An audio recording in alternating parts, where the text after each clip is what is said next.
My name is Heather Forsgren-Weaver, and I'm the Vice Chair of the National Press Club's Book and Author Committee. And I'd like to welcome you all and thank you all for coming tonight to tonight's book wrap featuring Richard Belzer and his New York Times best-selling book, Hit List, an in-depth investigation into the mysterious deaths of witnesses to the JFK assassination. Mr. Belzer will be signing only books purchased tonight because it's a fundraiser for the National Press Club's Journalism Institute. So if you haven't bought your book yet, now would be a really good time to go out and get it.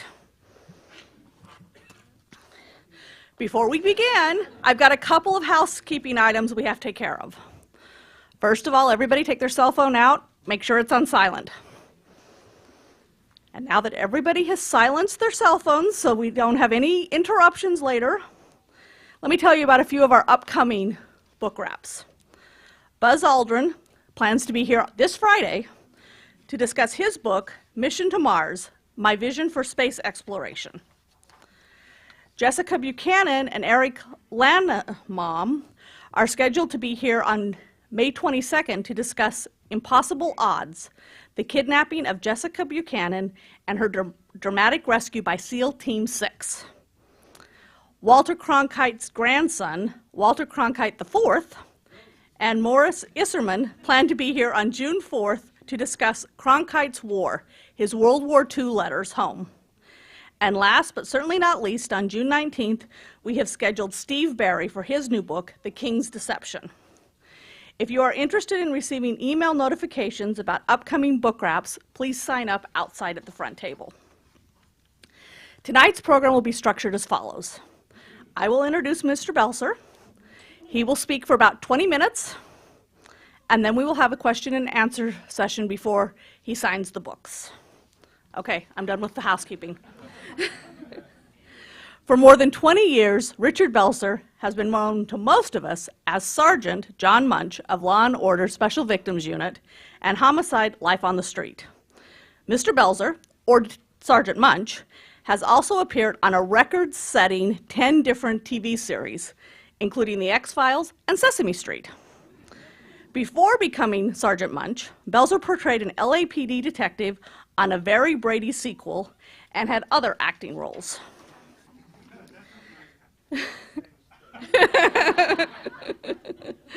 Mr. Belzer is also a well-known stand-up comedian.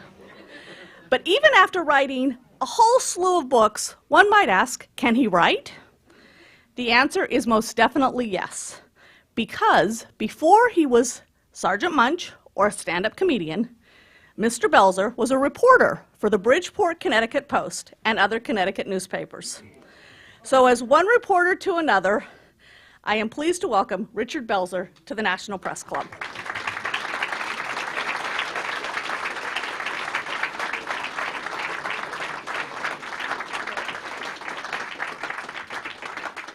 Dick Gregory, ladies and gentlemen. Thank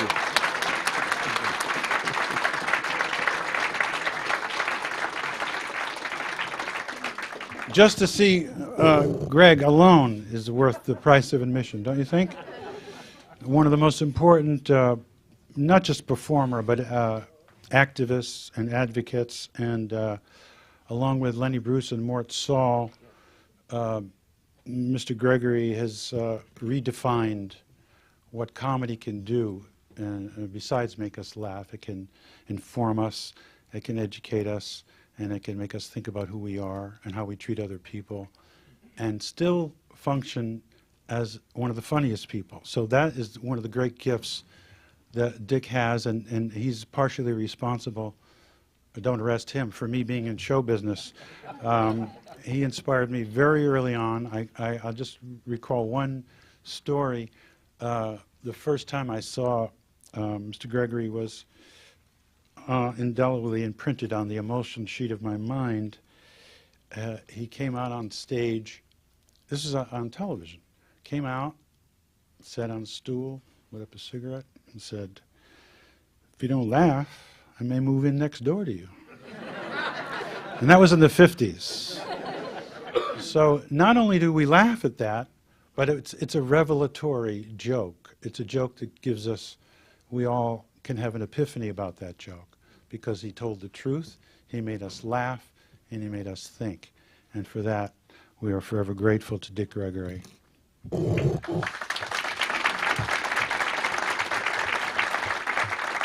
I'm going to dare and talk about something he knows more about than I do, but you can school me if I'm wrong.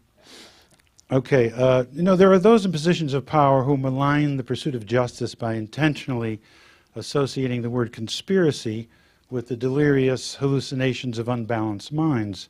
Well, they're wrong. The real-world definition of conspiracy is simple: two or more persons agreeing to commit a crime. In short, they are everywhere, a constant component of daily events throughout our history, and are by no means the restless imaginings of an over-attentive audience. Now, I'm going to throw in some quotes here that I like. There was a book called Farewell America, written under a pseudonym by James Hepburn, which some people think was written by French intelligence. Right, Dick? This is the quote from that book. President Kennedy's assassination was the work of magicians. It was a stage trick, complete with accessories and fake mirrors, and when the curtain fell, the actors and even the scenery disappeared. The plotters were correct when they guessed that their crime would be concealed by shadows and silence that would be blamed on a madman and negligence. I'm going to read from my own works now, because I got to earn my book hit list. By the way, I just found out yesterday, made the New York Times bestseller list. Thank you. And the reason I mention is my last book, Dead Wrong, also made the New York Times bestseller list, and the New York Times does not review my books. So if I may say, fuck the New York Times. Pardon my French. Okay, we all know this is the 50th anniversary of the murder of our president. And one thing I feel that people lose sight of with the assassination and all the myths and theories, and a man died that day.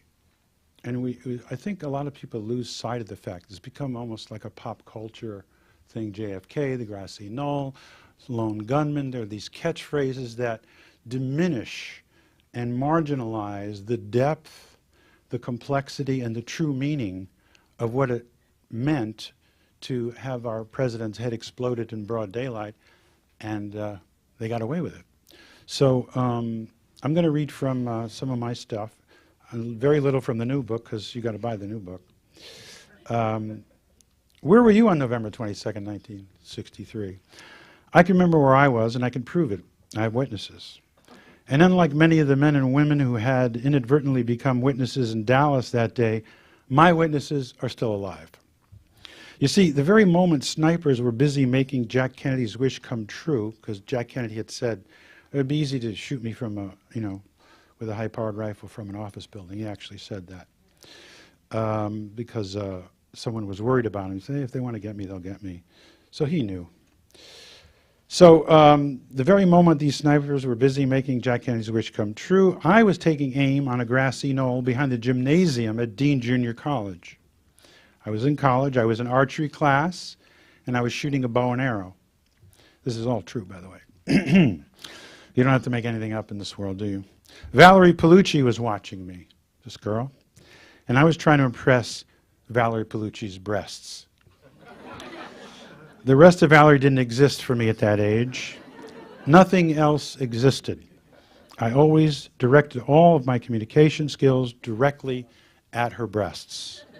Anyway, it was my turn to shoot, and just as I was pulling the bow back, the president of the student body ran out and said, Belz, the president's been shot. My body tensed, and I instinctively released the arrow. I'm lucky I didn't hit one of Valerie Pellucci's breasts.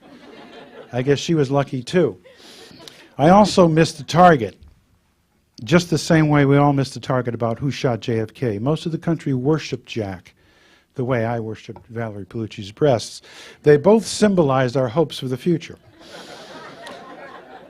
In case you have a clear memory of where you were on the 22nd at 63, but you're a little murky on what else happened that day, here's a clue.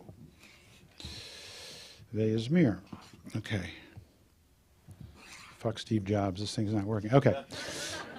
All right, the President of the United States was killed by rifle fire while riding in an open car in broad daylight.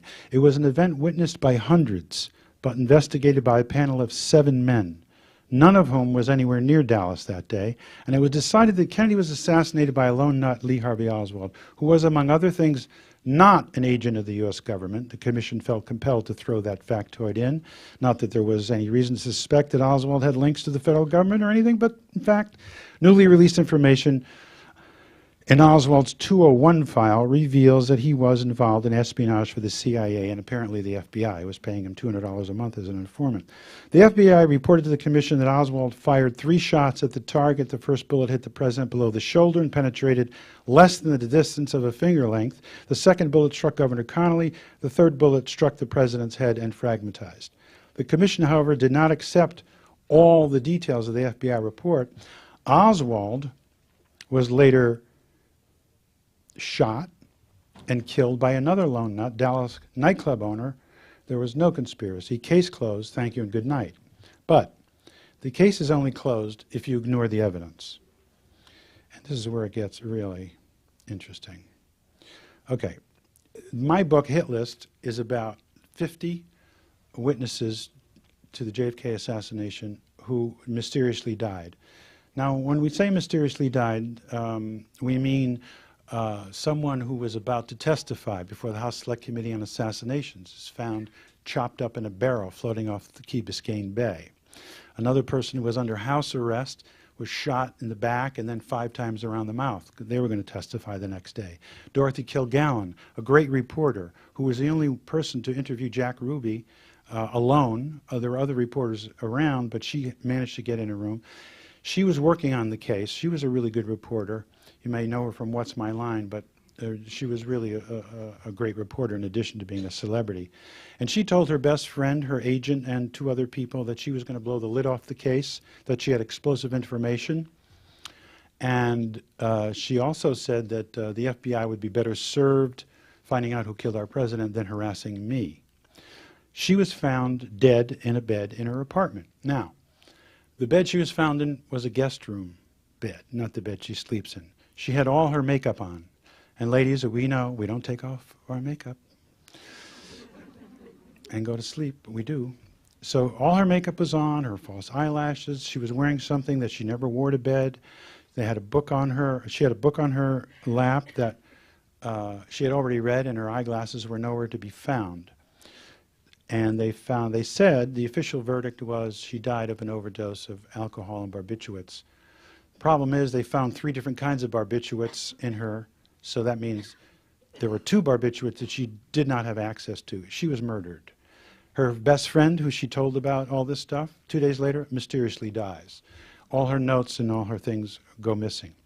The list of strange deaths in the wake of the Kennedy assassination is a long one, but with bizarre and disturbing implications. Even a cursory examination of this list forces us to ask if these deaths were coincidence or consequence.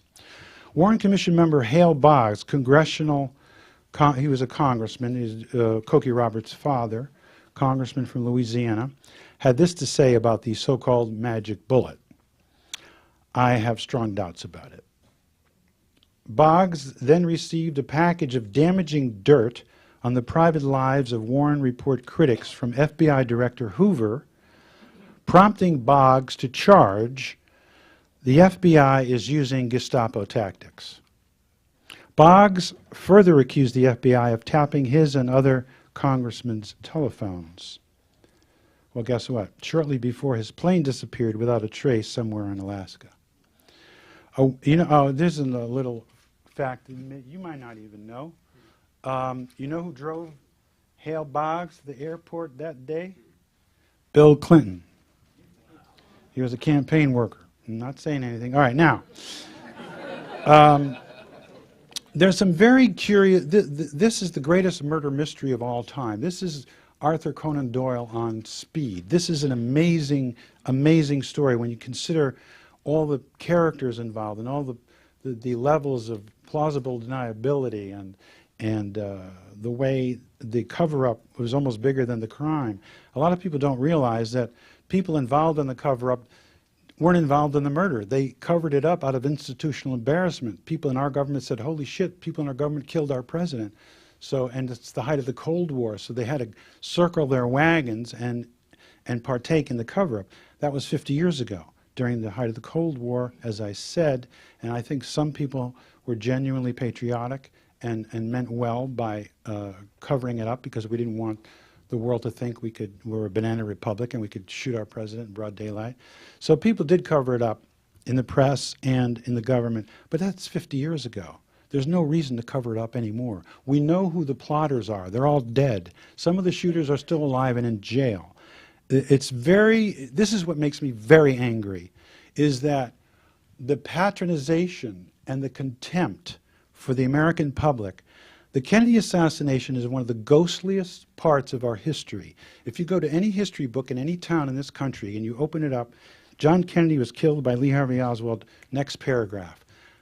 That, to me, is very, very disturbing because for 50 years, very diligent, of course there's crackpots, of course there's crazy people.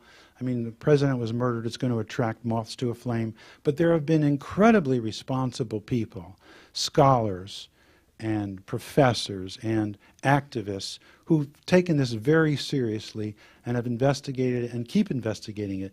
As a matter of fact, the Zapruder film was not seen for 13 years. Can you imagine what it would have been like if that film was shown the day after Jack Kennedy's murder? I think a lot of things would be different. They sat on it for 13 years, and it took the diligence and the persistence of Mr. Dick Gregory, who got Robert Groden, who was an investigator for the House Select Committee on Assassination. He was a photographic expert. And Dick got the film and showed it on Good Night America, a Geraldo Rivera show, and the audience gasped, as we all would have if we saw it, but it was 13 years later. So they sat on that for 13 years, and as I'm sure Dick will agree, we don't even know what version of that film that was, because some people have said that there are frames repeated and that the film's been doctored. But we can't get caught up in the minutia. It doesn't matter if the Zapruder film existed or not. I mean, it shows the president's, going back and all that, but there's a lot more stuff that will prevent us from getting lost in the weeds, as we say. There was a white Russian communist with links to the CIA. George de Mohrenschildt was a Russian engineer, a Nazi during World War II. One day he just shows up at Lee's house, and befriends Lee Oswald in Dallas, and later stated Lee is innocent. De Mohrenschildt was a friend of George Bush Sr. Hours before he was to be interviewed by assassination investigator Gaetan Fonzi, de Mohrenschildt allegedly committed suicide with a 20-gauge shotgun. Now, what's interesting about that is de Mohrenschildt's wife used to watch soap operas, but she wasn't going to be home that day, so she had an audio recorder to tape the audio of it. And on that tape, you hear a beep, beep, beep, which means that their security system in the house was breached. And then you hear footsteps, and then you hear the explosion of the gun. He did not commit suicide. His widow didn't buy it. They may get me too, she said. I think Oswald was a CIA agent, but he didn't kill Kennedy. Something's being covered up. And then it gets down to Marilyn Moon, who was, her name was Delilah. She was a stripper, employed at Jack Ruby's Carousel Club at the time of the JFK snuff. Walt, what is it, baby? Come here. Is that my dog? Come here. It's okay. It's okay. I'm right here. It's okay. Couché. No, he's all right. He just wants to make sure I'm not leaving. Delilah was found shot to death on September 1st, 1966. She had planned to write an inside knowledge book about the assassination.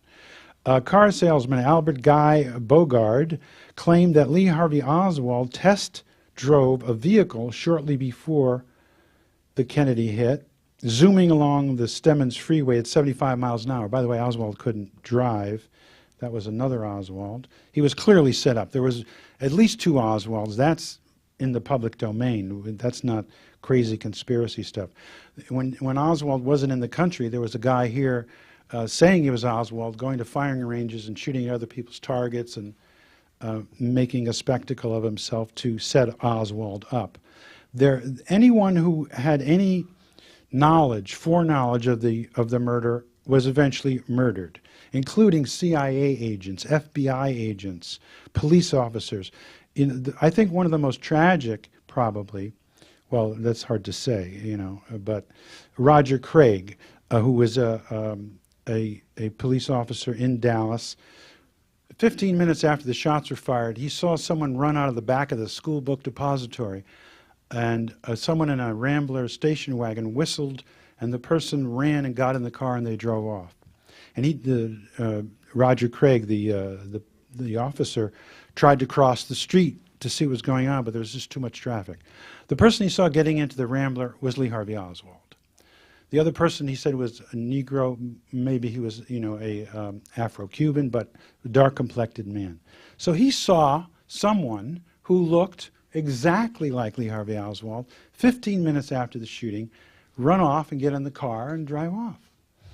And so when they were interrogating Oswald, by the way, they destroyed virtually everything he said, but some of the things he said are on record. And in fact, this is very interesting. All right, since Roger Craig seeing Oswald run out, this made a mash of Oswald's alleged bus and taxi escape route. You know the story of how Oswald, he got on a bus, then he got in a taxi, and then he went home, and then he got a gun, he shot Tippit. It's pretty amazing stuff. Escape route. All right, so Fritz asks, this is another officer, says to Oswald, now what about this car? Because Roger Craig had mentioned it. And this is what Oswald said. He said, that station wagon belongs to Mrs. Payne. Don't try to tie her into this. Now what the fuck does that mean? Ruth Payne and her husband were government operatives, we now know. Ruth Payne was already involved as a friend of the de Mohrenschilds, who took Marina Oswald and the child into her home while Lee made his infamous New Orleans trip. And she also said they found Lee's rifle. She said she saw his rifle in her house. Anyway, she's very fishy, to say the least. And it just goes on and on. And the other Oswalds, there are some researchers that say there are like, 60 Oswalds or 30 Oswalds or 10 Oswalds or 2 Oswalds. Here's what's important about this.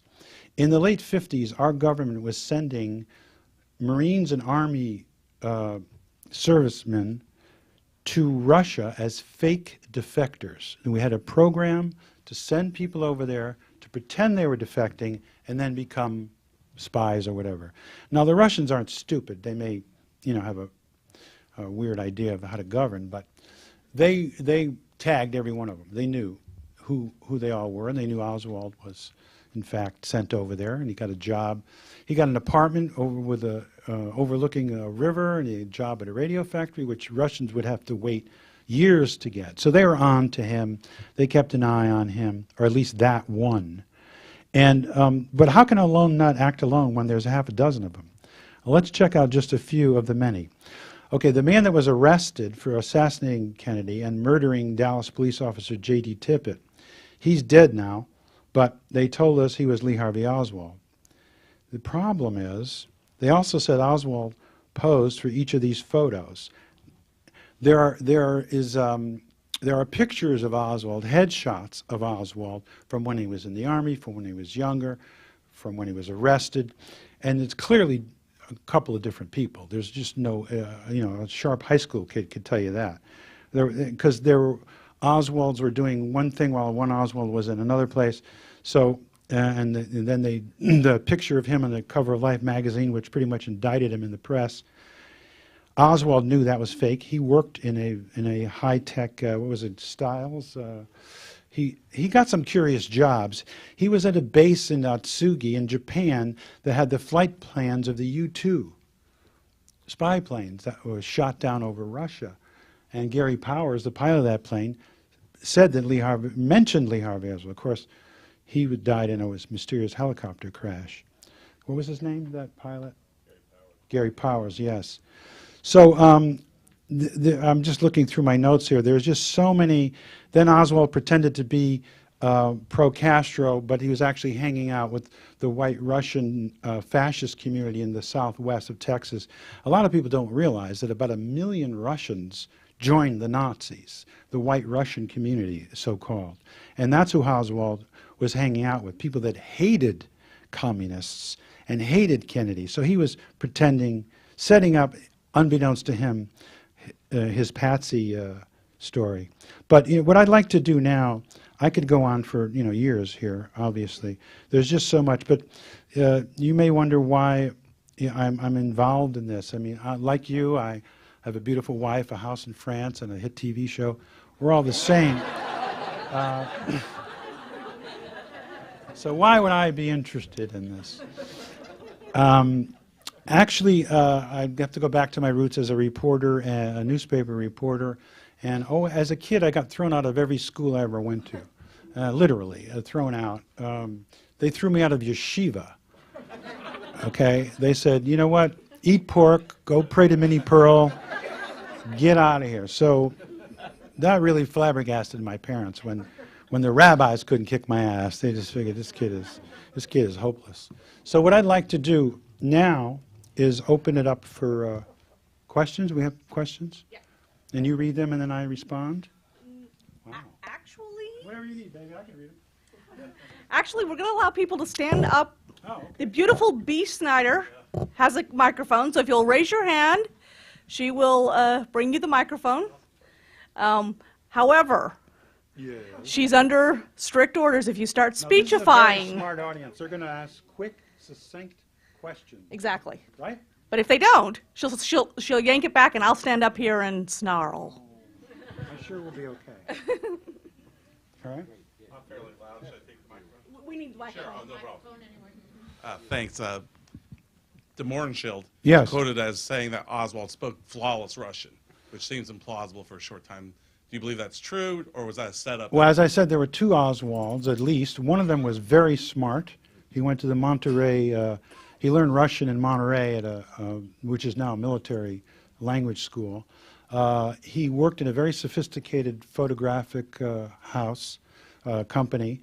In his notebook, they found the term microdots, which in 1963, not many people would be using that term. They also found a Minox camera, which in those days was called a spy camera and was not available to the general public. De Morenschild is a very curious, strange cat who actually wrote a book saying that Oswald was innocent after that. But he was a buddy of George Bush Sr. and was pro-Nazi. And the unfortunate thing about our government is after World War II, we brought a lot of Nazis into our country thinking that, these German scientists can help us. And unfortunately, we didn't know that Kim Philby, the English double agent, who was a communist sympathizer, but he was an English spy. And after World War II, when we were so-called repatriating Nazis and getting them, we wanted these scientists. So did the English. So did the Russians. We did not know that Kim Philby was a communist agent, double agent. So he sent all the really smart, not good, but good with a small g, the really expert scientists went to Russia and they went to England. And we got the lowest dregs of the Nazi. These people were allowed to subvert the will of the Nuremberg trials. Allen Dulles, who was on the Warren Commission, who Jack Kennedy fired, throughout the 1930s helped English and American bankers invest in Germany because Teddy Roosevelt, this gets deep. Are you ready to go deep? Teddy Roosevelt was against big business, as we all know, and he actually put through legislation that would prevent cartels and things like that. And he was known as a person who was allergic to big business.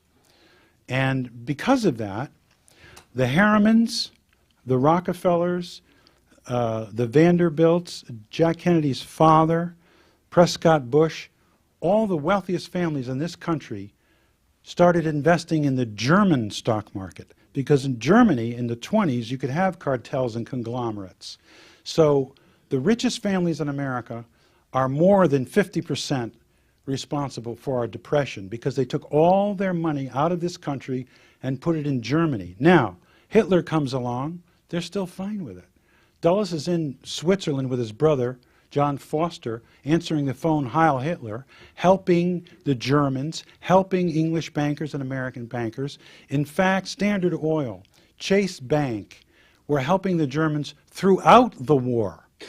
And in fact, I'm jumping around here, but it's interesting because there were 200 English and Americans who stayed in Germany throughout the war to help the Germans, to help the Nazis. They were arrested. They were brought to a prison that was called Ashcan Dustbin, was the code name for it. And John Loftus is a great writer. His friend was a guard in this prison.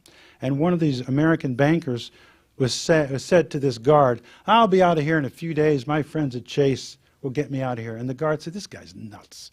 Sure enough, a week later, they were all released. Now, this is important because FDR wanted German bankers to go on trial in Nuremberg for financing the Holocaust. But the German bankers told our Justice Department before they went to trial, hey, we were just doing what the American bankers told us to do.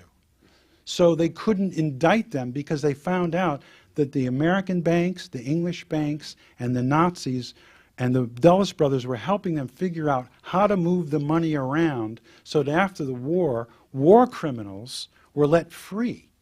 People who committed acts of treason were allowed to go free because of the embarrassment, because of the banking ties. Allen Dulles should have been hung for treason because he continued to do business with the Nazis throughout the war. And then when Hitler turned, he wasn't a good dog. You know, like Noriega was a good dog, and then we had to get rid of him. And Hussein, he's a good dog, get rid of him.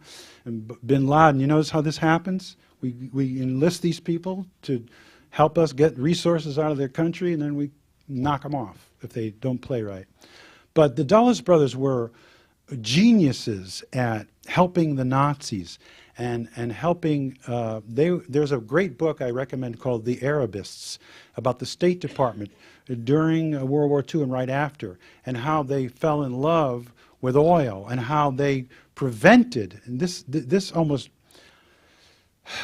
Allen Dulles is responsible for denying, for making it impossible for thousands and thousands of Jews to escape Germany because he didn't want them going to the Middle East and upsetting the Arabs that we were going in business with. It was all about oil and money and anti-Semitism. And it's pretty disturbing stuff, but, you know, here we are. I'm sorry, I do go on, don't I? Sorry. But I think it's important that we know who we are so we know what to do. Hi. Is it true that they lost President Kennedy's brain during the autopsy? I've heard about this. And, yeah. And secondly, yes. Do you have an overarching conclusion as to exactly what happened with the assassination and why? I'll try to answer both questions. In fact, the president's brain did go missing, and some people theorized that it would show trajectory and you know, it would dismiss the single bullet theory. But the president's head was surgically altered before he got to Bethesda. Between Parkland Hospital and Bethesda, the president had surgery done on his head to disguise the wound, so they really had to try and find a way to have it come from behind, which is clearly impossible. Now, to answer your question in part, let's get this straight. Lee Harvey Oswald, not only did he not shoot the president, he didn't fire a shot. He was on the first floor having lunch. He went up to the second floor and got a Coke. He was seen at 12:23 or 24 by 3 different people One was a pregnant woman who had to go to the bathroom. I think her last name is Arnold, Mrs. Arnold. She had to, you know, as we know, she had to go to the bathroom every 20 minutes or so. She saw Lee in the lunchroom at like 12:24 or something, and Lee Harvey Oswald, that one, named two people that were in the lunchroom. One guy was named Junior, and the other guy, he didn't know his name. It was two black gentlemen who worked in the building. He couldn't have guessed, so Oswald was there. And then, this is at 12:23, 12:24, and then he goes up to the second floor and gets a Coke, and he's seen calmly drinking it by Roy Truly, the manager of the building, and Officer Marion Baker.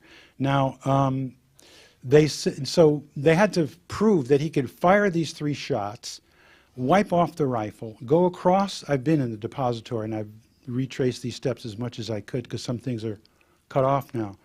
But in most books that don't believe in a conspiracy, they say Oswald, you know, went across the depository, the 6th floor, to the door. Well, there were stacks of books there, so he would have had to go around them.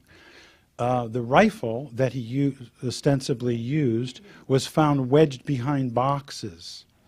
I'm telling you all this for a reason. And then he supposedly fires off 3 shots. First shot, there's a tree in the way, can't see. Somehow he does that. And the 2 of the shots came so close together that it would be physically impossible for the rifle to do that. But keep in mind, I'm telling you, Oswald didn't fire any shots.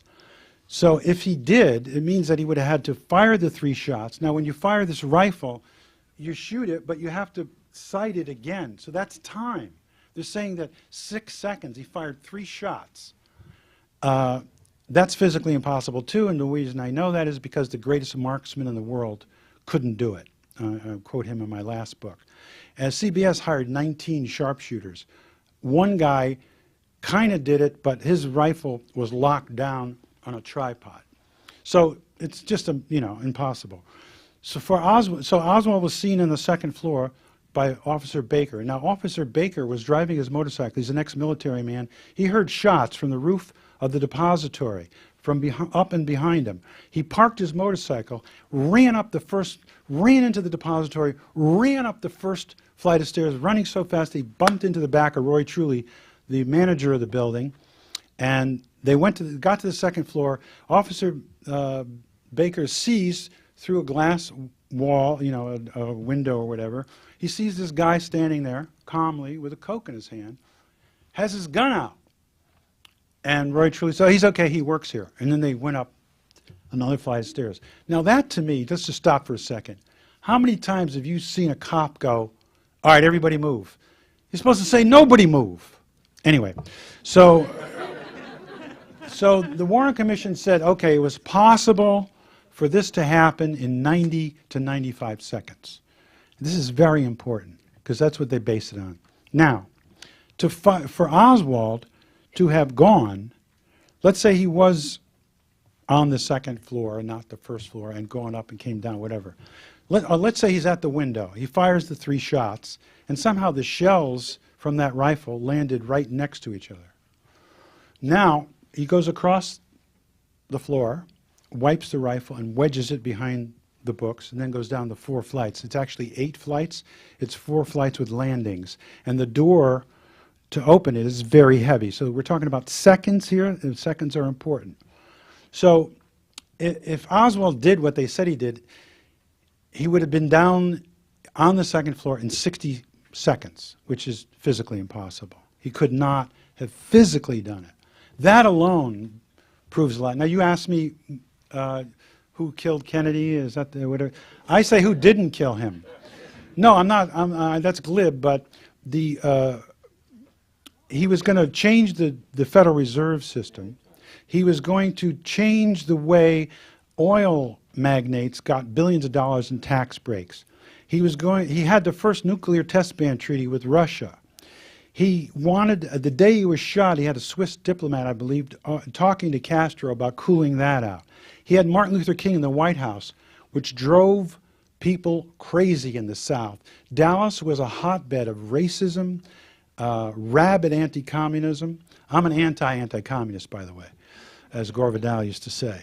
Not meaning I'm a communist, but meaning I'm against this shrill communist under every bed. We spent trillions of dollars on borrowed money against an empire in decline. Russia was never the threat that we made it out to be. So who killed them? It's elements within our government, elements within the mob. As we know now, the CIA hired Johnny Roselli and Sam Giancana to figure out a way to kill Castro. So that's an executive action. In 1963, the American people didn't know that our government was whacking other world leaders. We were floating false currency to screw up other governments' economy. We were poisoning crops. It was, nobody could handle that in 1963. Again, so it was, the reason the cover-up was so gigantic is because people in the government realized, holy shit, somebody in the government killed the president. We got to cover it up. So we now know the names of the people in the CIA, in the FBI, and in the mob who were involved in the murder. And you have to buy some books to find out. But no, but seriously, all the plotters are dead. And some of the shooters may be in jail. So there's no reason, there's no national security reason, there's just no reason not to tell the full story. It's, again, I think, contempt for us, the American people. Yes? Mademoiselle. I don't even need a mic. Is the cover-up still deadly, and do you have concerns? Not.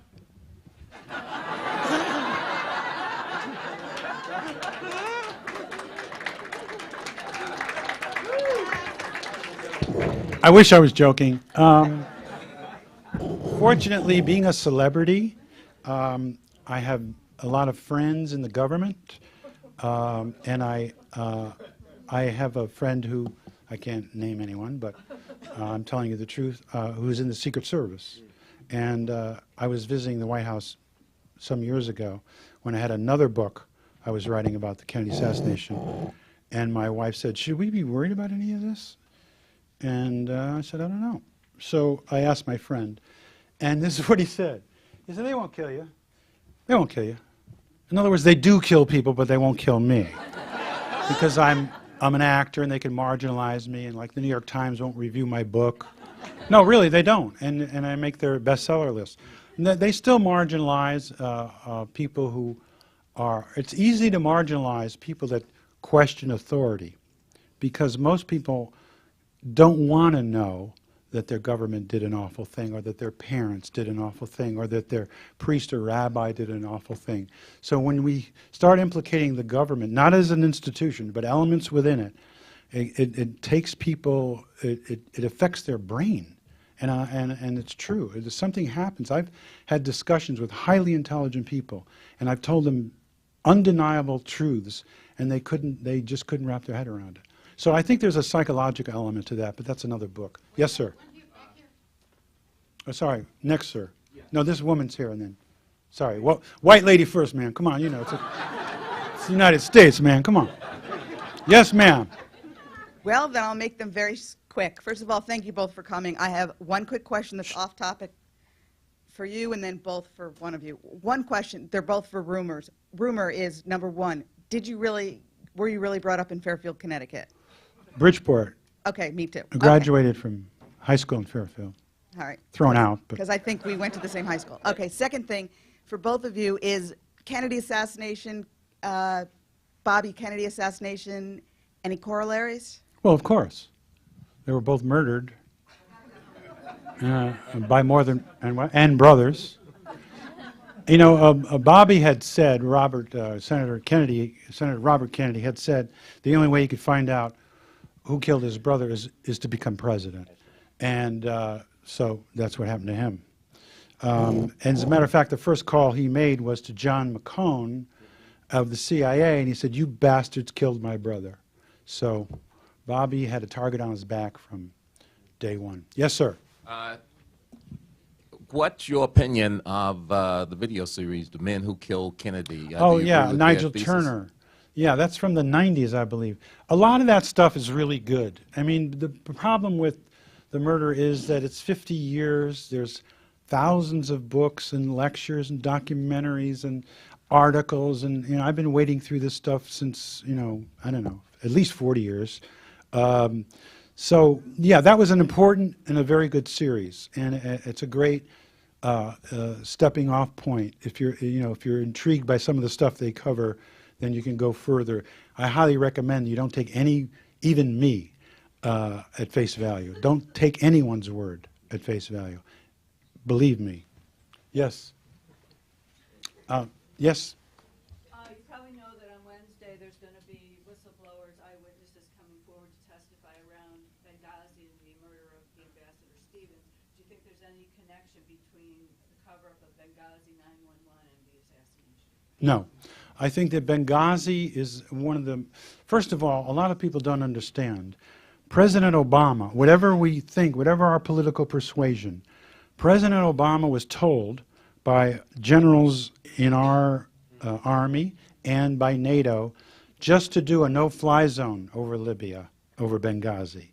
And President Obama said, well, wait a minute, they're going in with tanks and artillery and troops.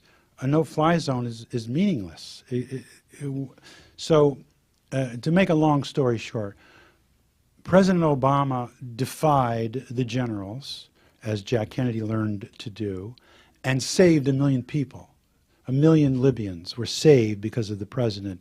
As a matter of fact, 10 Libyans died trying to protect our ambassador because he was a real ambassador. He was in the street. He was helping, neighborhoods and relations between our country and Libya. The Libyans loved him, and it's a very, very, it's very, very seductive to try and tie all this stuff together. I don't think there's one big grand conspiracy in the world. I think there's a lot of sharks, multinational bankers, oil, whatever, that just go along, and every once in a while they have a common interest, and they get together and say, this guy's got to die, or we got to invade this country. But a lot of them are at odds with each other until, you got to whack someone or start a war. Yes, sir. At the risk of sounding too mechanical, why I checked your book very quickly. I did not see an index. Why did you not put an index in your book? Are you serious? Yeah, I am serious. Let me see my book. An index at the back where, particular names of people. Maybe I didn't see it. An index? Come on, son. What is this? Table of contents. I'm talking about, let's say, if you had... I can't read, so I'm... If you had in that, let's say... No, I got... This is footnoted up the ass, man. What are you talking about? At the end, is there an index in 324. Okay. All right.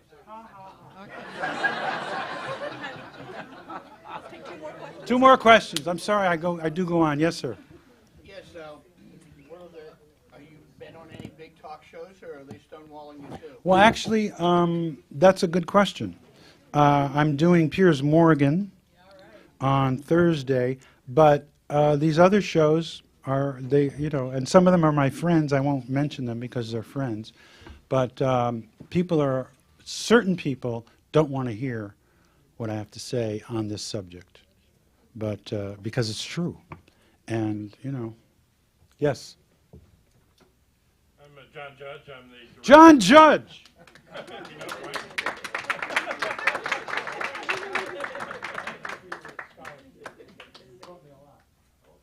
John? John is a great researcher. I'm the director of the National Coalition on Political Assassinations. We are the scholars and medical and forensic ballistic experts and historians who've studied all these assassinations. How did I do today? You did good. Okay, John, thanks. You did better because you're a known celebrity and you're willing to talk about the truth, and that makes a difference. Thank you. And few are, unfortunately. And those who do talk the truth don't usually become celebrities. Well, you're a star in my world. But, we were responsible for the release of the JFK records. I was out on April the 4th at the King Memorial trying to get a new bill to release all the files on the life and death of Dr. Martin Luther King, which are still locked up by the government. And not all the Kennedy records are out yet. Yeah, I know. There's hundreds and hundreds of thousands of pages. I was a friend for many, many years, decades, of the original hit list compiler, Penn Jones Jr. One of my heroes. Pardon my grief. He went from 1964 every year, and I went with him. And after he got sick, I continued to go out and do a moment of silence on the grassy knoll, and then to speak the truth about the assassination. This year, the the mayor of Dallas, is closing off the entirety of Dealey Plaza. I heard that. And refusing to let us come and do our moment of silence. We'll go to court if we have to. We have a petition out. But we will, on June 10th, commemorate the speech, the last nail in his coffin that Kennedy gave at American University. We all breathe the same air. We all live on the same planet. Calling for an end to the Cold War and calling for an end to the... That was the nail. You're right. Yeah, and we go to the American U. There's a plaque there. Commemorate the speech, read some of it, and some of it's neat. And then Dallas, November 22nd to 24th, we will be holding a national conference on all the assassinations. This is In Dallas? JFK. You going to go, Dick? Right near the, Dick's been to them before. Yeah, maybe we'll come this year. Well, I'll come with Dick. We're continuing the fight to get the files loose and to get at the truth of these cases. Thank you, John, for your work. Show you our T-shirt for the grassy knoll if we ever get up. Ah! We might have to. Oh, wow. The Trinity River plane and come out of the manhole cover. 50 years of denial's enough. This is a Gene case. Great. I got to get one of those before I leave. All right. John Judge. Thank you, John. John, of course, you know that in 1999, a jury in Tennessee found that the government was involved in the murder of Dr. King. And that was a trial. That was a jury. Yeah. One more? Actually, I think... He has a question. Oh. When are we going? We're going to go in like a couple of minutes. Okay, sweetie? Ussies? Okay, let me just jump up here just for a second. Sure, 'cause go ahead. I got one thing I have to, one more I'm thing sorry I have to do. I go on so much. I would love to answer all these questions. All right. I'll have to come back. We'd love to have you.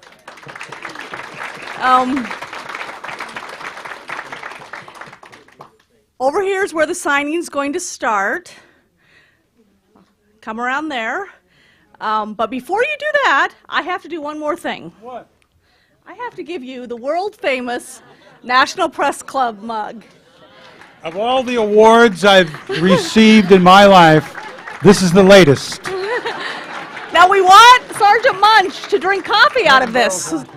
We want to see this. You know, we want. This will be on Munch's desk. Yeah, that's what. Yeah, we want it on Munch's desk. I don't know if I can zoom in on it, but you'll see it. Thank you very much for coming. Thank you all so much. We talked about that.